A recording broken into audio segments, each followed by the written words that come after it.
together, you're helping with this potential client to move on. That's minimizing any sort of confrontation. Step 2, asking for more. We've said already, the point is we need to get more of these things out on the table. So, we've got objection number 1.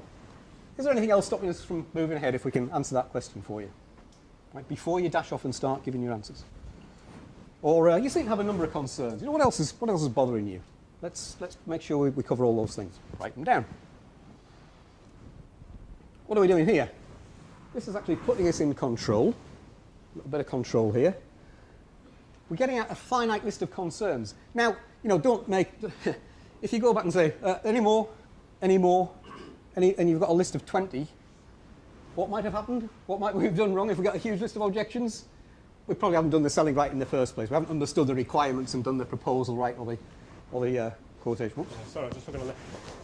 Or there's something called a false objection. You heard that expression?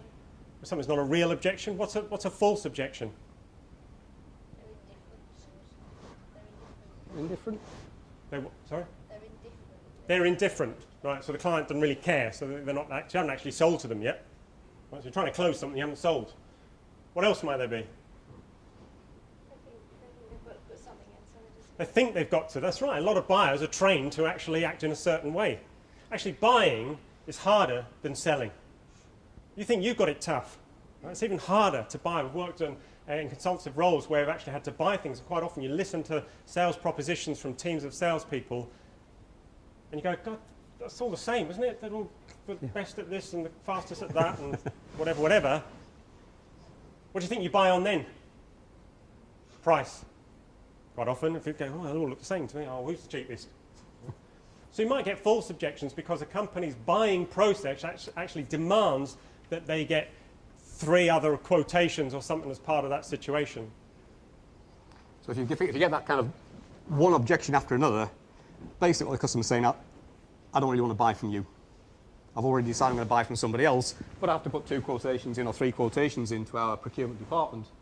So just be careful, you could be wasting a lot of time, and that's a great signal. So it could be either you didn't do the work right in the first place, or it could be your customer's not going to buy from you. And you don't want to waste your time there. Get a list of concerns out enables you to start prioritising things. So if there are 4 or 5 things, it may not be the top priority that comes out of the customer's mouth first time around. I might be talking about being too expensive, but that's not his biggest issue. His biggest issue might be about getting delivery. Right? So if you get all these concerns out on the table, now you can ask the client to prioritise what those concerns are now. Let's deal with the top one first and see if we can put that to bed. Make sense? Yes, Mike. It builds a little bit of trust and rapport with the customer.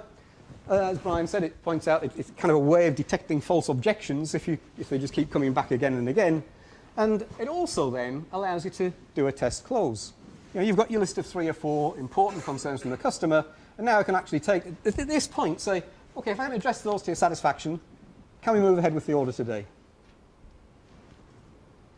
What if they say no? Why not?